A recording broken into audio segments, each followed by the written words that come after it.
Welcome to this video where I aim to delve into one of the most potent divine gifts, as perceived by C.S. Lewis, the power of imagination. C.S. Lewis possessed a fascinating perception of the imagination.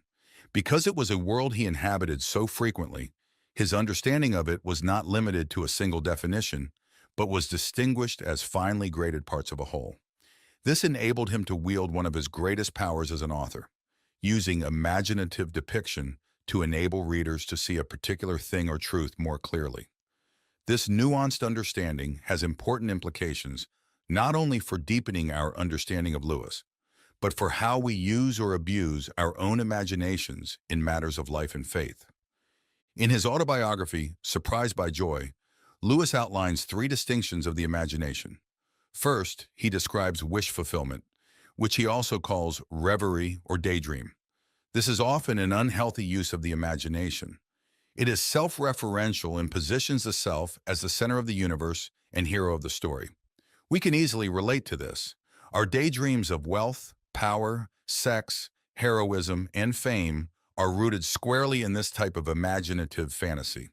If we're honest, we employ this function of the imagination on a daily basis, often without awareness. The second distinction is invention, at which Lewis was so proficient, the power of depiction, of clarifying one's vision.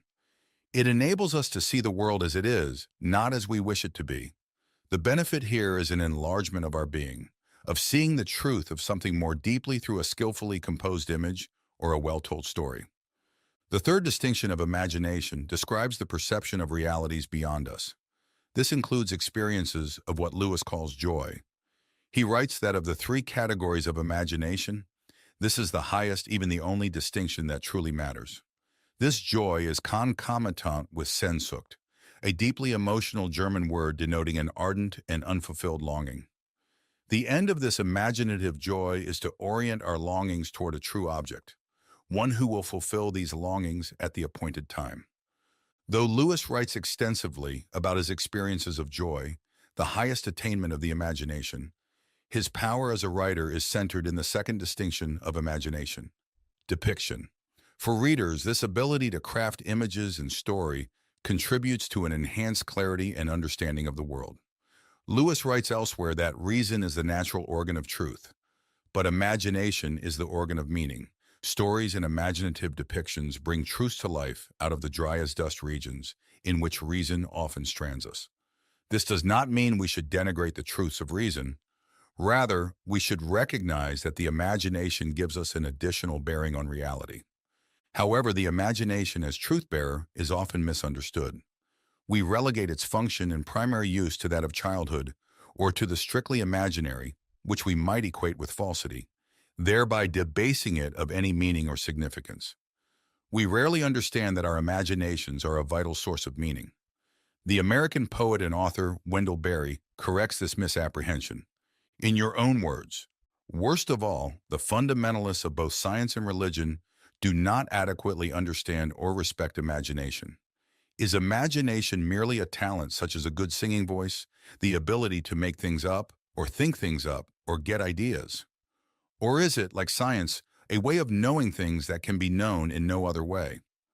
We have much reason to think that it is a way of knowing things not otherwise knowable. As the word itself suggests, it is the power to make us see, and to see, moreover, things that without it would be unseeable. In one of its aspects, it is the power by which we sympathize. By its means, we may see what it was to be Odysseus or Penelope, David or Ruth, or what it is to be one's neighbor or one's enemy. By it, we may see ourselves as others see us. It is also the power by which we see the place, the predicament, or the story we are in. Reason provides only half the story. Imagination makes up the difference. It enables us to see not only the manifest reality of the world around us, but the greater story in which we are participants, the story that is being told for all time, past, present, and future. And this ability to perceive the story we are in is critical in matters of faith. Imaginative faith, the assurance of things not seen. When we exercise faith, what else do we use but our imaginations? We wrap words around things in the world to define them and gain greater clarity. The word definition means of the finite. Thus we use our reason to understand the particulars of our world. But God is infinite. He breaks the category of definition.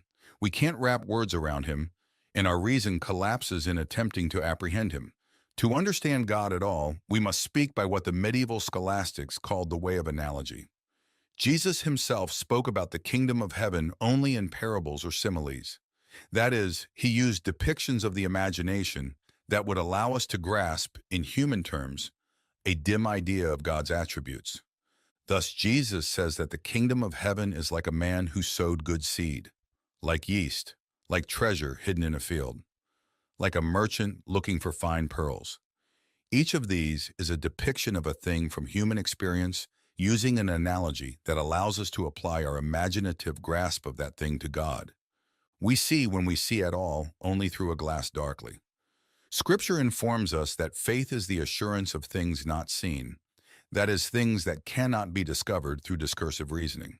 The imagination helps us maintain and grow this tenuous position. It enables us to speak of heaven and of Sehnsucht, of all that we yearn for that cannot be fulfilled on earth. So we need a greater understanding of and respect for the imagination and how it can provide truth about reality in ways that our reason alone cannot. Lewis spent the early years of his life attempting to reconcile the divided parts of his mind. How could imagination ever be a source of truth comparable with reason? He loved and valued imagination, but his materialistic worldview wouldn't allow him to believe it was anything more than make-believe. He wrote a poem, titled Reason, about this essential division in his mind. In the poem, he asks this question: who will make imagination's dim, exploring touch? Ever report the same as intellectual sight? I believe this split is present in the minds of many followers of Christ today, a division that simply does not give credence to imagination as a primary factor in how we understand and approach God. We are in fact using it, but our ignorance of its role and its functions and our facile understanding of it, as a childish appurtenance that we have long outgrown, causes us to reject and devalue it. We therefore need a more robust conception of how the imagination functions. Nuanced imagination, the key to deeper clarity and truth. Lewis understood imagination to be highly nuanced. In fact, he identified more than 30 of these nuances. For example, Lewis writes of the penetrating imagination that seeks to get at the truth of a thing by looking at it from many different angles. He cites Shakespeare's The Great Master of the Penetrating Imagination, often giving numerous metaphors to describe one thing. This allows us to go deeper and expand our understanding. Primary imagination helps us to make sense of the data supplied by our five senses. Material imagination attempts to depict accurately the material world through vivid description. Realizing that imagination enables us to grasp the complexities of the world and to understand them in matters of truth, we can have a sure, but not a last word. We can always delve more deeply, apply our understanding more widely, and see it in coherent relation to other truths. Not every nuance of the imagination is a positive one. Lewis describes the transforming imagination that engages in idealized projection, placing inflated expectations onto the objects of its affection. Similarly, the generous imagination embellishes a thing beyond what it deserves. It is the blind estimation of an idea that can result in groupthink and inner circle mentality. To gain more clarity about how Lewis gave overlaid the imagination with nuances, let's examine one positive and one negative use: satisfied imagination, the charged world. The satisfied imagination is a nuance that discovers delight in the familiar and in the repetition of the mundane. Lewis writes that the medieval scholastics were the great masters of the satisfied imagination. They created a cosmology of unbelievable complexity.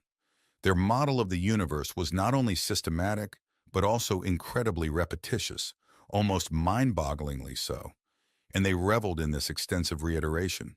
The model divided the heavens from the earth.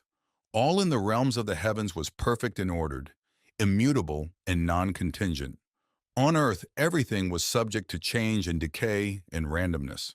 The medievals delighted in their model because it depicted the heavens as the realm of perfect order that we on earth should attempt to emulate. Contemplation of this order and harmony returns our minds to the source of order and harmony, that is, to God. And perfect order is simply perfect repetition, each thing fulfilling its nature as it was created.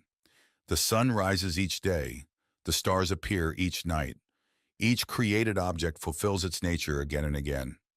Only humans have the ability to live at random and to interrupt the pattern. This ordered repetition of the familiar, Lewis writes, is also where we begin to understand that God is the ground and supplier of both our personal and material reality. All things have their source in God's sustaining and creative power. Once we embrace this concept, all reality becomes a conduit by which we can apprehend God. Through this realization, we must learn what it means to re-enchant the familiar, to see the world around us anew. G.K. Chesterton writes, "Now there is a law written in the darkest of the books of life, and it is this. If you look at a thing 999 times, you are perfectly safe. If you look at it the 1,000th time, you are in frightful danger of seeing it for the first time." How can we do this? Lewis notes that any pleasures we experience are shafts of the glory as it strikes our sensibility.